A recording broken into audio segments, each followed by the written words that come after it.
You'll be healed right now.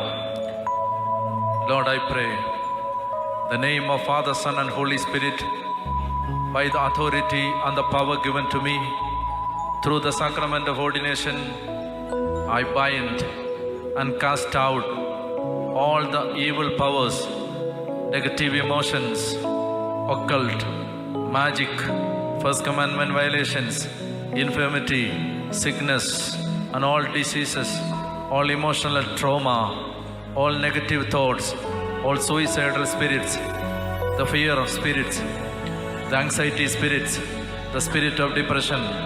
I bind you in the name of Jesus, and I command to leave right now in Jesus' name, and I command never to return by the power of the holy word of God, by the power of the precious blood of Jesus Christ.